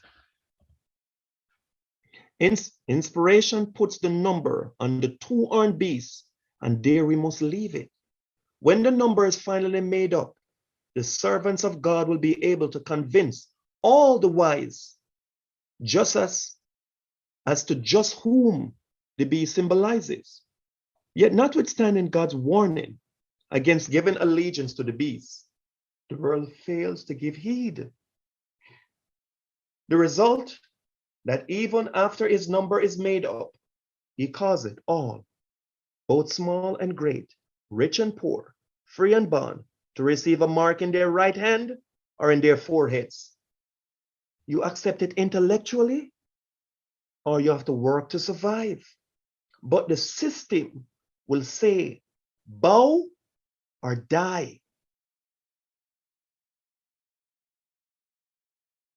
There's no middle ground.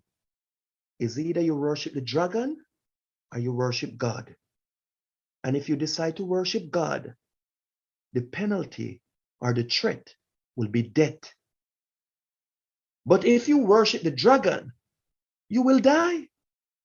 Because the Lord says, if any man worship the beast and his image and receive his mark, the same shall drink of the wine of the wrath of God.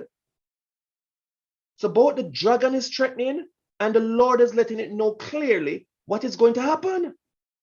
This is war between the forces of good and the forces of evil, and the United States will be the center of it.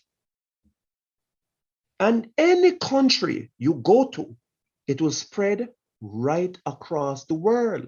It starts in America, but it will spread to every nation on planet Earth. Because he says to them that dwell on the earth, not to them that dwell in the United States, but to them that dwell on the earth, that they should make an image. The image beast. This is the image beast. Look at it.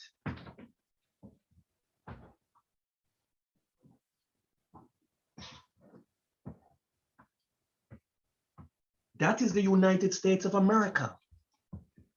And it is an image of what the papacy was like during the Dark Ages. That's what it's going to get to. So it transitions itself from its lamb-like characteristics to one of a beast-like behavior. Inspiration, word to the little flock. This is what Sister White had to say. I saw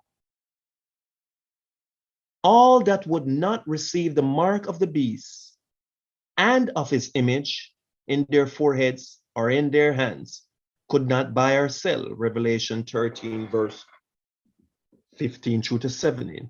I saw that the number 666 of the image beast, was made up. Revelation 13, 18.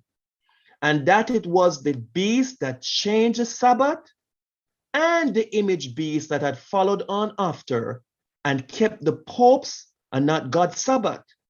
So you see, you have the beast that changed the Sabbath and you have the image beast. But the beast that changed the Sabbath did it from in the Dark Ages. The image beast comes on the scene, being an image of what the papacy was during the Dark Ages, follows the same step. But no, this image beast is the one that has the number 666 on it. A president of the United States will come in the world with a lot of influence and respect. So much so this president will be able to influence the world to follow and accept the mark of the beast. And this America will be a replica, an image of the beast in Revelation 13, verse 1 to 10, before that deadly wound was inflicted. And so the United States will say, when the papacy ruled the world, they had everybody in subjection. And so people were fearful of the rulers. And they're going to say, let's bring the world back to that. And anybody that does not obey, let us get rid of them. And influence all governments and all countries to do the same. All who disobey, just get rid of them. And it says, and all we were required to do was to give up God's Sabbath and keep the popes. And then we should have the mark of the beast and of his image. This is Sunday worship. And it's the image beast that push these things. And the papacy is in the background while the Protestants do the work.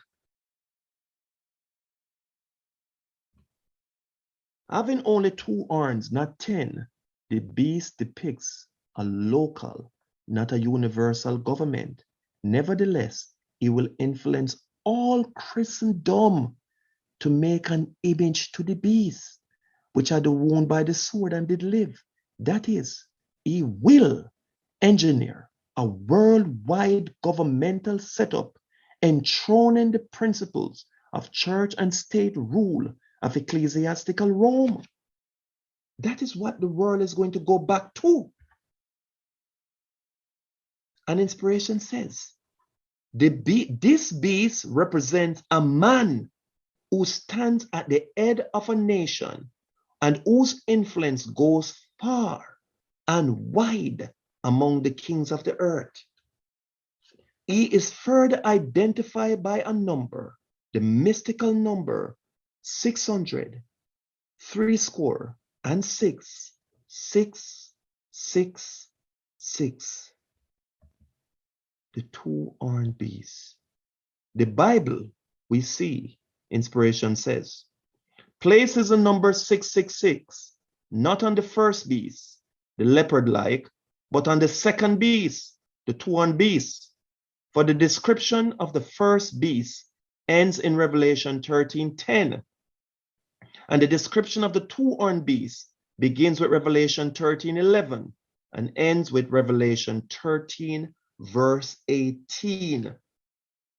So the world is coming up on a serious time.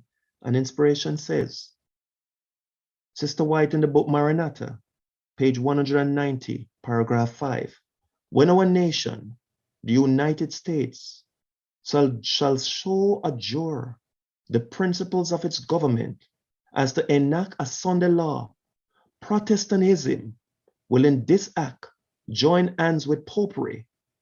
It will be nothing else than giving life to the tyranny which has long been eagerly watching its opportunity to spring again into active despotism.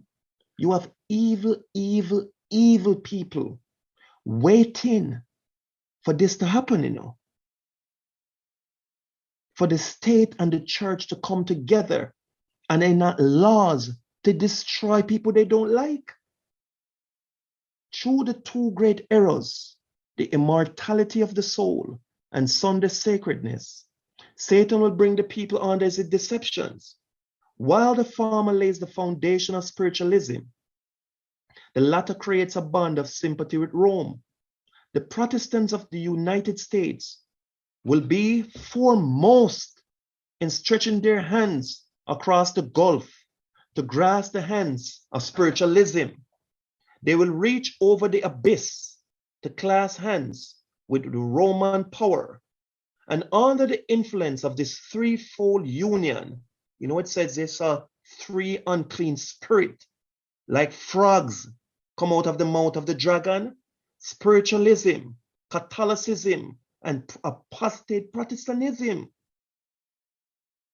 3 unclean spirits: apostate Protestants, apostate spiritualists, and apostate Catholicism, the papacy. And they come together to influence the governments of the world, to have a one world order. This country, talking about the United States, will follow in the steps of Rome in trampling on the rights of conscience. And inspiration continues. By the decree enforcing the institution of the papacy and violation of the law of God, our nation, the United States, will disconnect herself fully from righteousness. When Protestantism shall stretch her hand across the gulf to grasp the hand of the Roman power, and you know Rome is way over in Europe, and they're going to stretch over there to join hands. When she shall reach over the abyss to clasp the hands of spiritualism, and they go again to all those countries that all these spiritualistic rituals, Buddhist, Hinduism, and all the other ism, when under the influence of this threefold union, this is all religion coming together, our country shall repudiate every principle of its constitution as a Protestant and Republican government, and shall make provision for the propagation of papal falsehood and delusions. Then we may know that the time has come for the marvelous working of Satan, and that the end is near. So now, this is now America speaking as a dragon for the dragon. And we know then that the end is near. And so you see, these 2-horned beasts pulling the world back. You see this little hook? Making the image of the beast, pulling the world back as it was in this phase. And the churches, see the heads? No, this one is wounded here. It's not wounded here. The churches federate. They come together, get someone that can work miracle to go with the politicians. And so this is the state, this is the church, and they're supposed to be separate. Like right here, they're separate. State, horns, church, heads. Horns, Republican and Democrats, and the 2-horned beasts, and the churches. But the churches federate. They come together, Protestants and Catholic, and they say, influence the politicians to change the constitution and to influence the world to accept the mark of the beast. Once the United States agreed to do that, you find that the church controls the world of a one world government, because once the church influences America, the church is in the background driving the process, and the politician carries out the mandate of the church.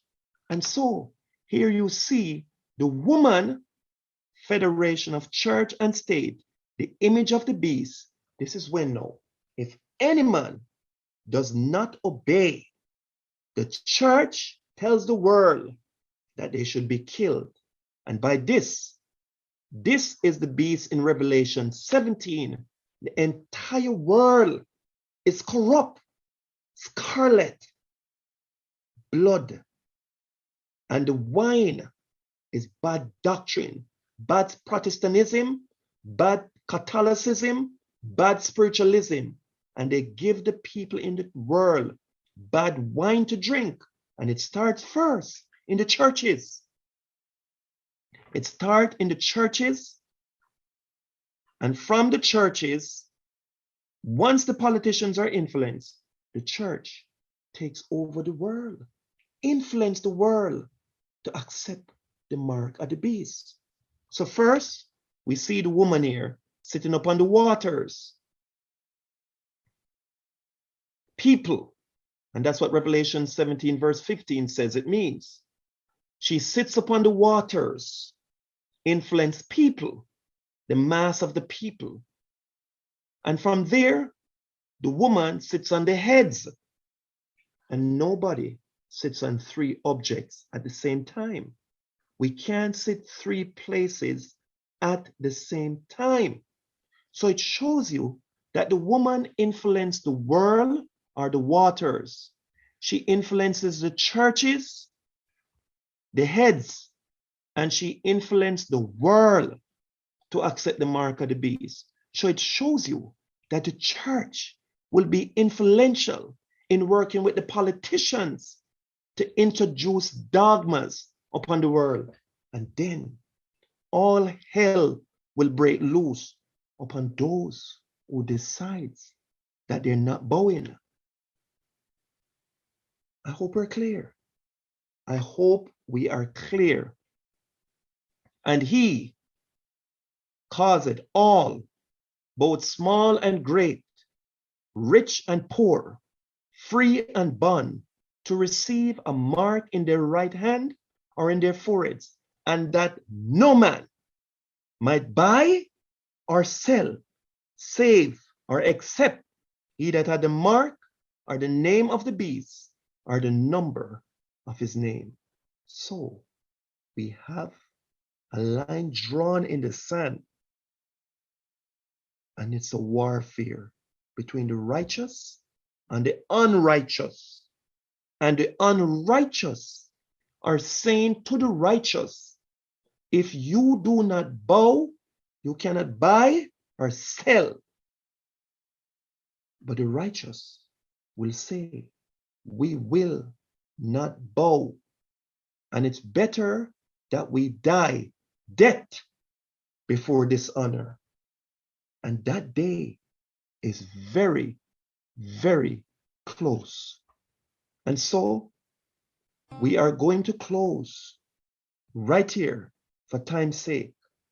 And we intend to go into more on this subject very soon, but we should be clear.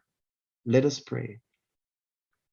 Father in heaven, bless us and keep us and help us to prepare mentally, spiritually, physically, emotionally, and to prepare ourselves by studying your words for what is coming, and save us in your kingdom, because we ask all these things in the name of thy Son, Jesus Christ.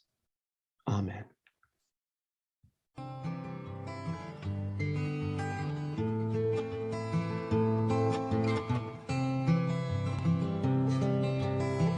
So shall my word be that goeth forth out of my mouth. It shall not return unto me void, but it shall accomplish that which I please, and it shall prosper in the thing whereto I sent it. Ye shall go out with joy and be led forth with peace. The mountains and the hills shall break forth before you into singing.